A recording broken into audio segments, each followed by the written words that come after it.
All right, Michael's with us. Good. Here we go, folks. How are you all doing today over on the But west muted. side of the pond? But muted does not. Yeah. It's always a bummer when you're muted and you don't know it. Oh, yeah. More than How am I 44 muted? episodes. 1 second. We're still muting ourselves. He can do it. He can do it. He can find the unmute button. I can find the unmute button. The unmute button Yes. is next to the leave the speakers button. Yes. So I'm always very careful. I found it. Good, Push okay. carefully. So All right, let's here we do go, this. folks. It really is. All right, so let's get rid of all this nonsense and have a clean start here. So now you guys got to go in 25 minutes. So let's plunge straight into it in the control freaky boring way, and then we can do our interesting way in the future. Ladles and jelly spoons, welcome back to the Hot Takes, our last Hot Takes episode in the current format on the call-in show and also on Spotify and wherever it is near you for the e-commerce leader. Today, we are talking with our usual panel of Chris Green, Carl Hamer, Jason Miles over in the United States of America. I'm over in Britain. And we're talking about Buy with Prime today, Shopify and Amazon integrating, playing nice, or are they? This is going to be part of the discussion today. So let's get into this and have a chat about this. So who wants to kick off first?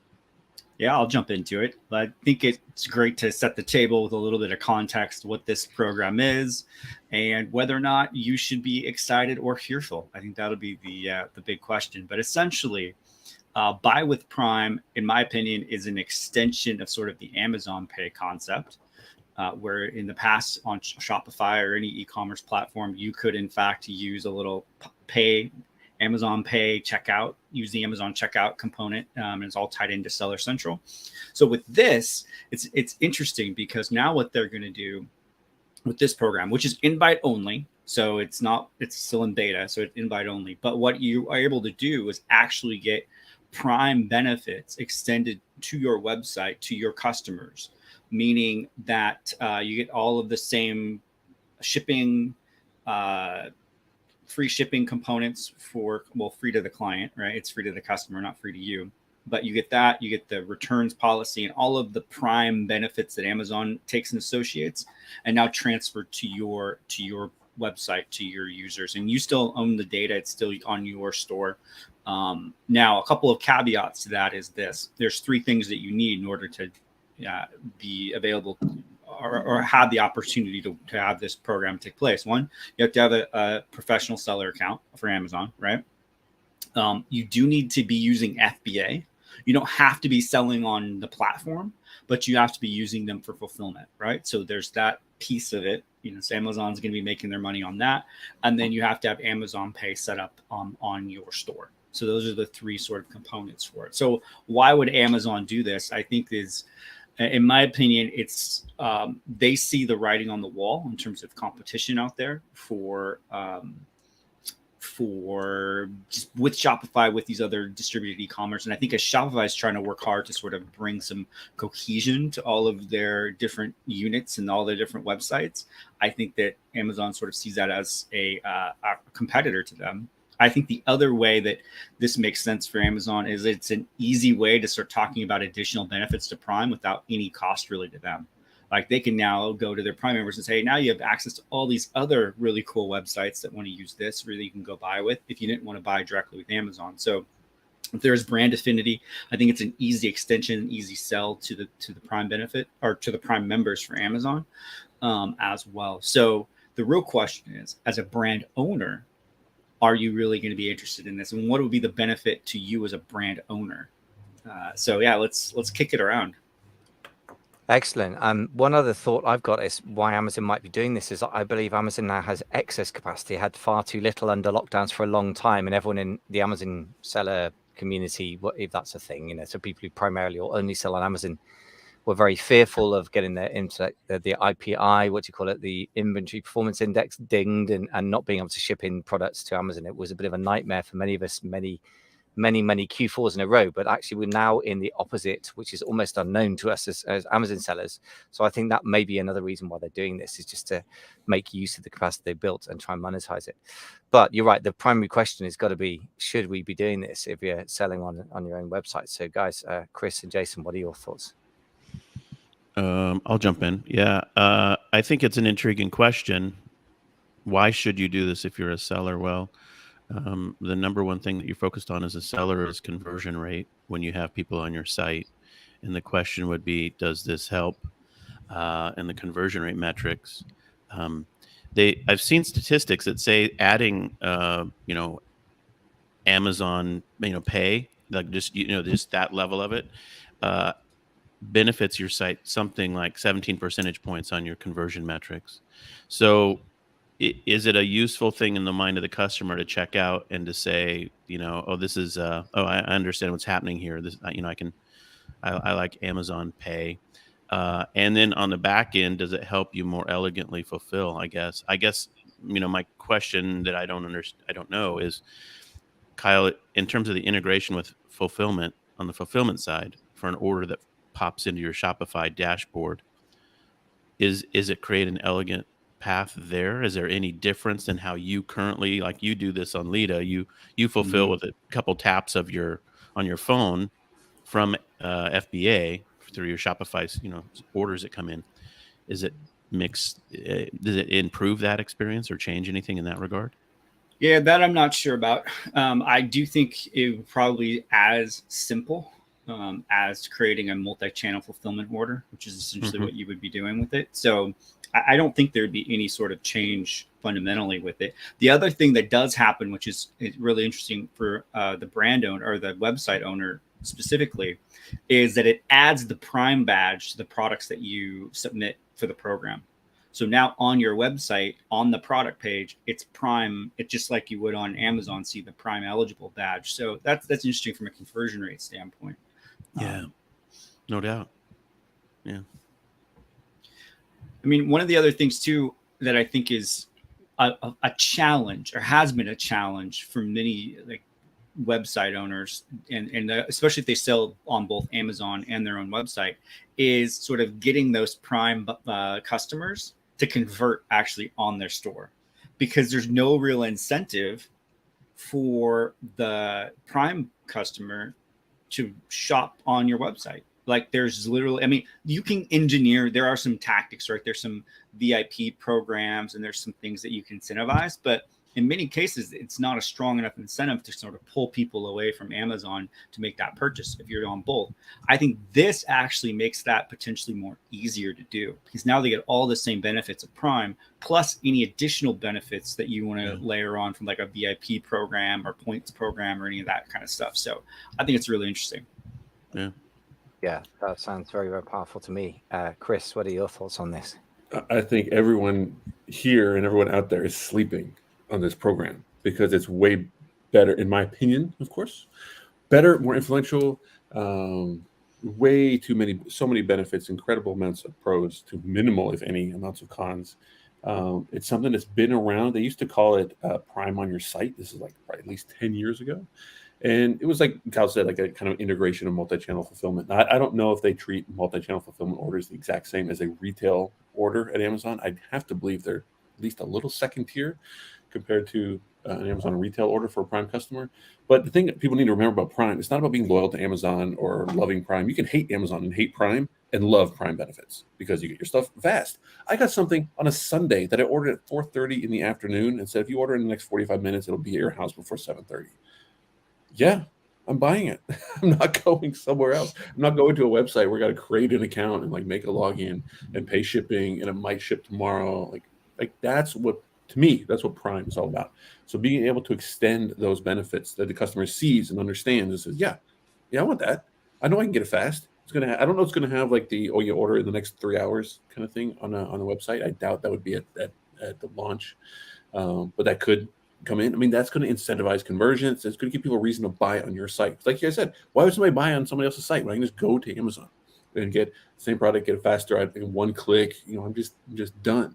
I think, and I don't know if you guys saw this, but Shopify bought Deliver, right? Deliver were like 2 R's at the end. I didn't know how big they were. They're a $2 billion company, right? So now you got Shopify with Deliver integration and fulfillment.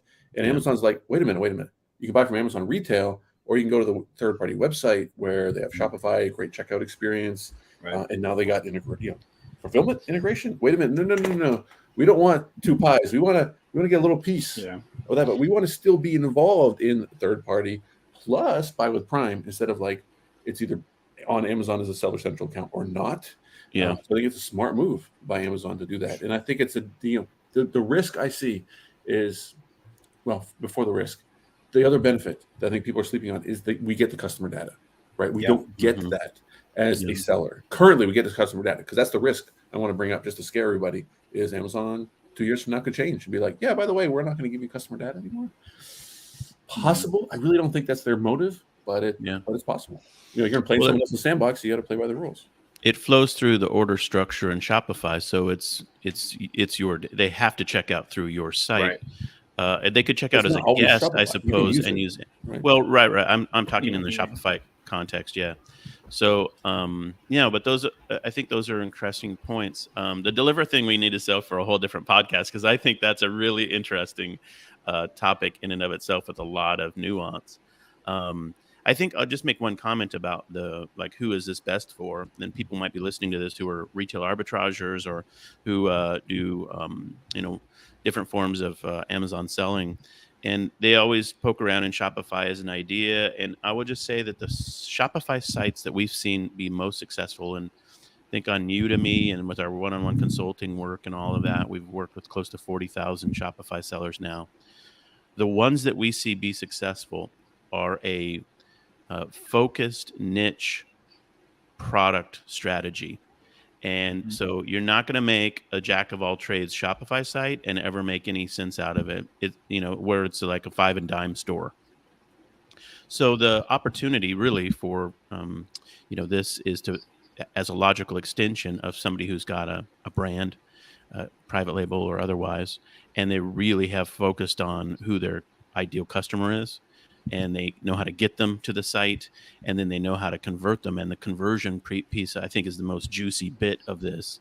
But I think that's who this is probably ideal for.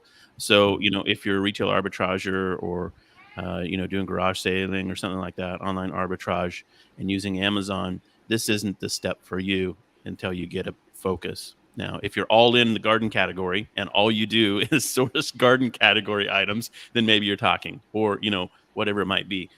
New in the box, automotive parts or whatever. You have to have a niche or a specific topic, I think, to make sense out of this.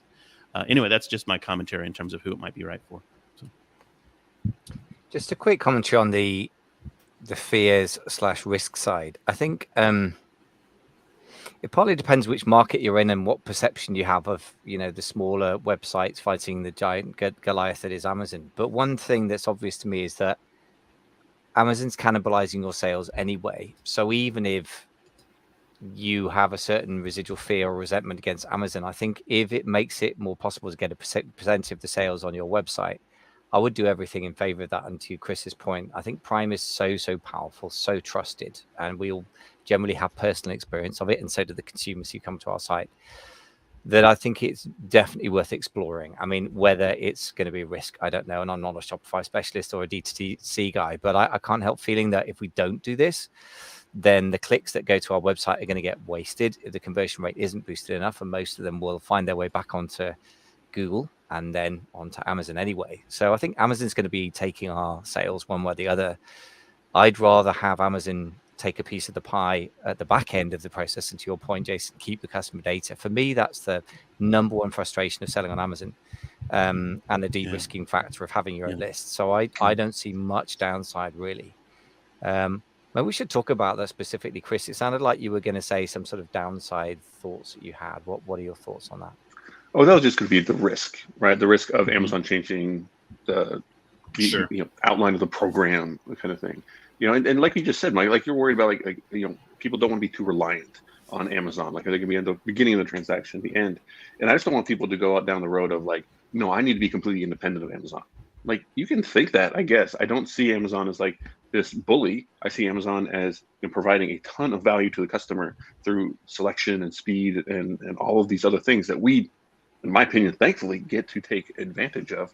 So I want to look at them as a partner, a strategic partner, a partner that like, hey, you know what? I might kind of change the rules of our relationship here, but not a no, we have to be able to do this business without Shopify, without Amazon. I'm gonna ship all my own stuff. I mean, like, I guess, but I think people are kind of missing the forest for the trees. Is that the right use of that phrase? Going a little too crazy on it.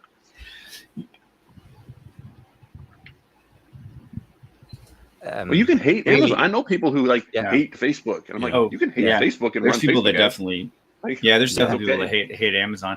Here's the other piece of it where I think this gets a little bit tricky for folks. If you were running a Shopify store or your website and your products don't lend itself well to cost-effective FBA, right? So you have a big product, it might be way too expensive for you to ship by FBA.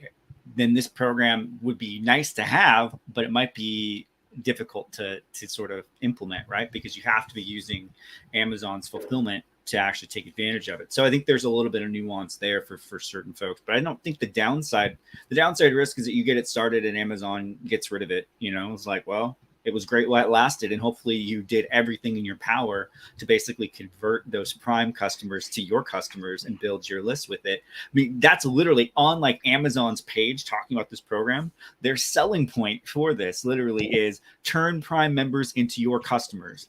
That kind of blows my mind because that's something that Amazon would never like. That was like, no, that's out of character. Customers, we're never gonna trade, or you're never gonna have this information. So I think they do see the writing on the wall to sort of partner with brands more effectively on this. I think that they need to. I think that what you mentioned with Deliver and Shopify, the other thing with Shopify that's really interesting is the Shop app that they're rolling out.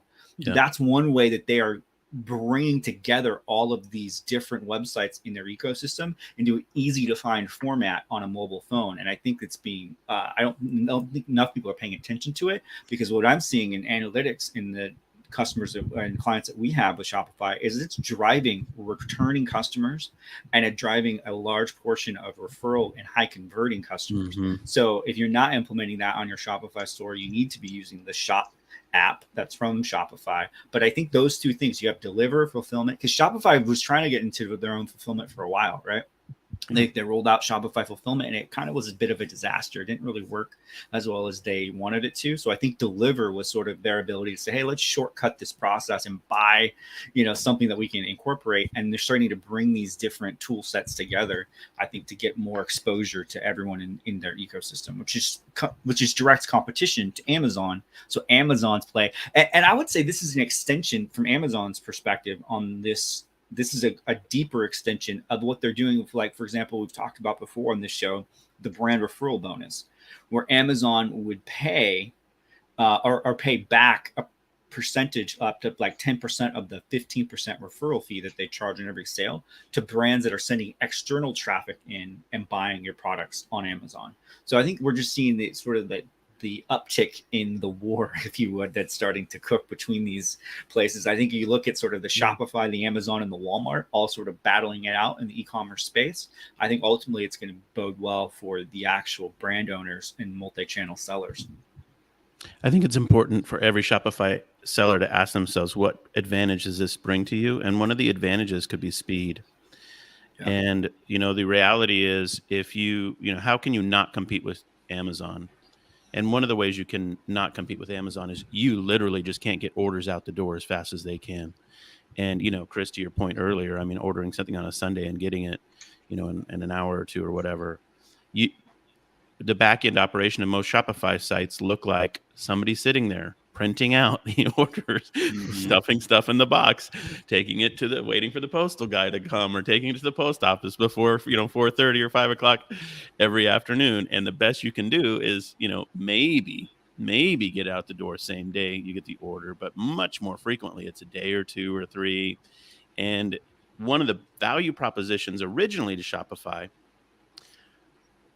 compared to being on eBay was eBay would actively harm your seller account if you ship slowly. They would ding you if you ship slow. And Shopify, you're like, well, I can ship anytime I want. I mean, I can ship in 4 days, I can ship in 3 days. It doesn't matter, because the customer, their expectation is different on my site. Well, that was 10 years ago thinking. Now it's, what does Amazon have that you need? And speed might be the answer. And so the question is, how much do you have to pay for that? Yeah. And you have to pay by using FBA. So I think that's the important calculus to sort through. for Shopify sellers. But in some scenarios, using FBA and Amazon shipping is actually cheaper. And not only is it faster, but it's also cheaper. Cheaper than even using 3PLs. Even if you had a 3PL that could ship out same day, it still might be cheaper to use Amazon to do the fulfillment for it because you get economies of scale. And robots. You get robots. Like I've actually toured one of these fulfillment centers. There's literally robots bringing you. No, I'm serious. There's always there's like this cage section of the fulfillment center, and there's these robots zipping around, and they literally come to the station where the human is standing, and the human looks at a screen and says, "Pick this tray or this drawer." They open it up, grab the thing, stick it in the box, and then once that box is filled, it just goes down the conveyor. And there's these conveyor belts of boxes flying over your head that are going downstairs to where they all get sort of put together and boxed up and then shipped out the door. It is insane. And I'm pretty sure your 3PL doesn't have a bunch of robot armies working 24/7. Just saying. I would just almost flip this on its head and say, if you're not using somebody as reliable as FBA, you're really risking your business. So I had a client recently who's a Belgian guy. He sells in Bol. He's about to launch on Amazon in various marketplaces in Europe. And he had an absolute nightmare because he was trying to go multi-channel a bit too fast. I kind of tried to point that out to him, but he's gone through his own journey with this. And he had a 3PL that was reliable in the Netherlands, but couldn't deliver in Belgium. So, whatever. I mean, it's going to be the same in the States, which is a huge country. And that's one of the things that Amazon's enabled everyone to forget, how huge the United States is. It's extraordinary what they've achieved. I would argue nobody, including like the United States Postal Service or the Royal Mail, which have been around for hundreds of years, can't hold a candle to Amazon in terms of accuracy, never mind speed, and particularly in your peak seasons, so Q4 most of the time. I think I haven't got much experience outside the Amazon bubble as a seller personally, so I have to be aware of my bias there, but I would be very worried and scared about using anyone else to fulfill to the consumers out there. And to your point, Jason, I think the fact that we don't see rude reviews turn up on Shopify or get our account dinged on eBay style doesn't mean that consumers aren't mentally blacklisting us. We just don't see it, and just because we don't see it doesn't mean it doesn't exist. So I think the expectation for consumers has been set by Amazon, and we have to hit that, and the simplest way is to simply use Amazon, I would say. They are blacklisting you. They're not buying on your site. Exactly. I mean, they may not be telling you that, but their lack of actual purchasing is the signal that they're sending you. Well, but that's not always there's nuance there, because some customers don't have the expectation. Some sites are all digital goods, in which case they get it instantly. I mean, there's nuance there in terms of how that plays out. But I mean, I think the summation of this whole conversation to me is like Amazon is fully leaning into the omni-channel approach. I mean, Kyle and I renamed our business this last year OmniRocket because it is an omni-channel world. I mean, everyone is integrating in every way across platforms, and it's really interesting. So I love it. Okay, Chris, I'm aware you haven't had a say for a while, so plunge in. What are your final thoughts on this? I know we got to wrap this up, and what from the print on demand world of apparel and KDP with books, it is a little bit different because you have to commit inventory, which means you commit money and lead time and actual inventory instead of sitting back on print on demand. But Jason, oh my gosh, think about what you could do as a KDP seller that has FBA inventory and a website with Buy with Prime. You can undercut Amazon. You can ship just as fast. The margin built into your books is going to give you leeway to run promotion and offer bonus digital downloads. I mean, I could spend the entire, I would give up all the other stuff just to do Buy with Prime with KDP books integrated with Amazon and sell against them through my own site and build your own customer list. It's unbelievable. I really hadn't put these dots together until now. It's unreal what you could do as a KDP author. Big. Instead of, hey, buy from Amazon and then send me your receipt and I'm going to double check it and I'm going to send you your downloadable. Forget that. Give me a break. It'll all be automated and done and cheaper and less expensive. And oh my gosh, it's so good. Yeah. It sounds like we're all broadly pretty bullish on this whole Buy with Prime thing. So that's what I'm taking from today. I know we're going to wrap up, so I won't do the traditional round the table final thoughts. But if you are listening, folks, talking of quick round the table, this is our last panel show in the current format on Call In. We've decided that call-in's been, you know, an interesting place to be, but we're going to simplify things down and just stick with the usual podcast channels, and also probably change the format a bit as well, because sometimes we're having the best conversations off air after the recording has stopped, and we want to make sure we got those conversations and share them with you. So we are not going to be found on the call-in as a sort of quartet, as a panel, but we will be available very much on the other usual places you can find us. That is to say, Spotify and Apple Podcasts. And with that, I'm going to have a wrap up because we've got to dash off into the next meeting. So thank you so much for listening to the E-commerce Leader Hot Takes call-in show.